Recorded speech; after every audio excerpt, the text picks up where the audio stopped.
Hi అండి, welcome to మన వంటలు. ఈరోజు మనం మైసూర్ పాక్ని ఎలా తయారు చేయాలో తెలుసుకుందాం. ఎంతో ఈజీ అండ్ టేస్టీ మైసూర్ పాక్ని ఎలా చేయాలో చూద్దాం. 1 కప్పు శనగపిండిని ఒక ప్లేట్లోకి తీసుకోవాలి.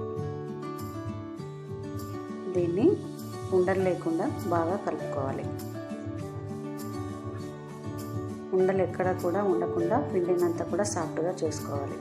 ఉండలు ఉండడం వల్ల మనకు పాకంలో వేసినప్పుడు అవి కరగవు. ఇలా పిండినంతా స్మూత్గా కలుపుకోవాలి.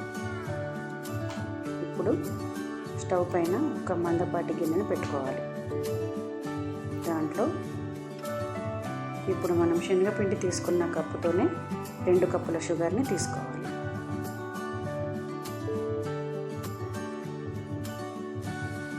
అదే కప్పుతో 2 కప్పుల షుగర్ని తీసుకోవాలి.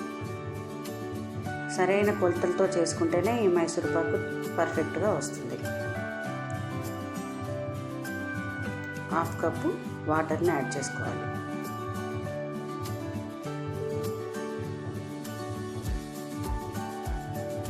స్పూన్తో ఒకసారి కలుపుకోవాలి.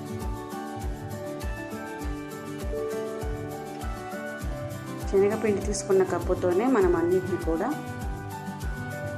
కొలతలతో తీసుకోవాలి.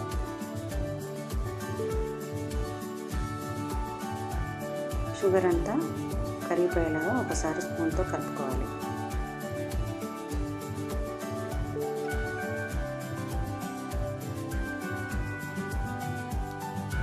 ఇప్పుడు స్టవ్ని సిమ్లో పెట్టి పక్కన ఒక గిన్నె పెట్టుకోవాలి. దాంట్లో అదే కప్పుతో 2 కప్పుల ఆయిల్ పోసుకోవాలి. నెయ్యి ఇష్టపడేవారు 1 కప్పు నెయ్యి 1 కప్పు నూనె పోసుకోవచ్చు. నేనైతే 2 కప్పుల నూనెనే వాడాను. స్టవ్ను మీడియం ఫ్లేమ్లో పెట్టి నూనెను వేడి చేసుకోవాలి. షుగర్ అంతా బాగా కరిగిపోయింది. ఇప్పుడు ఒక ప్లేట్కి ఆయిల్ని పూసుకొని పక్కన పెట్టుకోవాలి.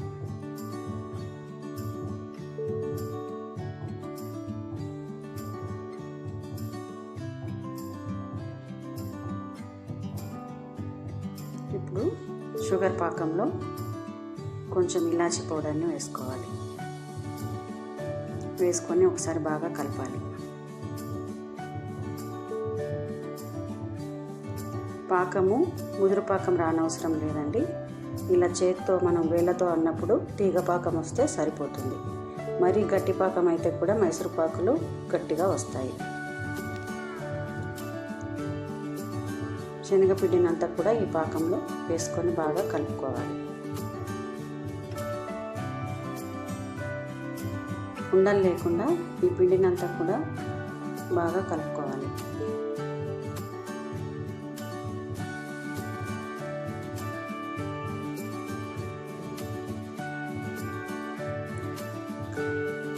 బాగా కలుపుకున్నాక స్టవ్ని సిమ్లో పెట్టుకోవాలి, లేదంటే కింద అడుగంటుతుంది.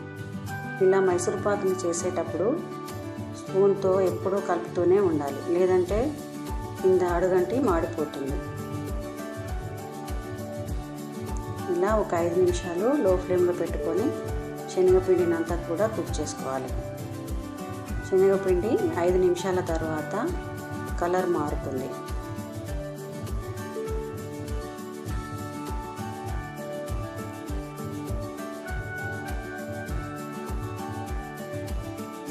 శనగపిండి అంతా కూడా బాగా కుక్ అయిపోయింది.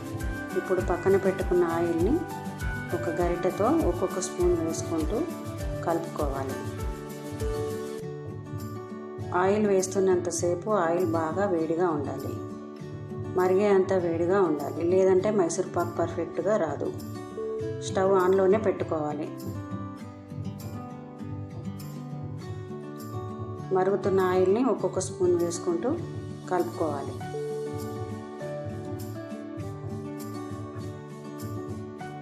మైసూర్ పాకు నూనె చాలా పీల్చుకుంటుంది.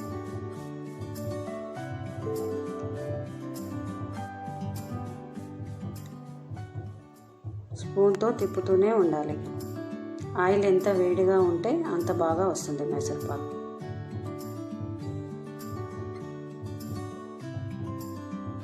ఆయిల్ అంతా అయిపోయింది. ఆయిల్ అయిపోయేసరికి మన మైసూర్పాకు ఇలా దగ్గరికి వచ్చేస్తుంది. ఆయిల్ అంతా పైకి తేలుతుంది. అప్పుడు మనకు మైసూర్పాకు రెడీ అయిపోయిందని అర్థం.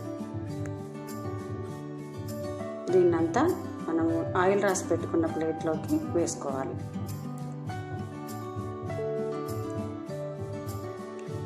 ఒక స్పూన్ తీసుకొని మెల్లిగా అంతా దాన్ని సమానంగా పైనే అనుకోవాలి.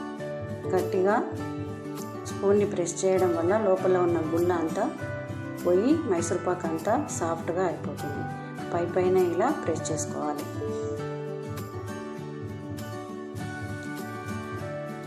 ప్రెస్ చేసుకున్న తర్వాత ఒక 5 నిమిషాలు పక్కన పెట్టుకోవాలి.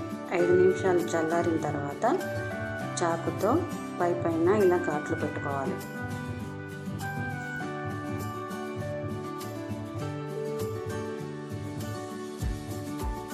పక్కా కొలతలతో చేసుకుంటేనే మనకు మైసూర్పాకు పర్ఫెక్ట్గా వస్తుంది.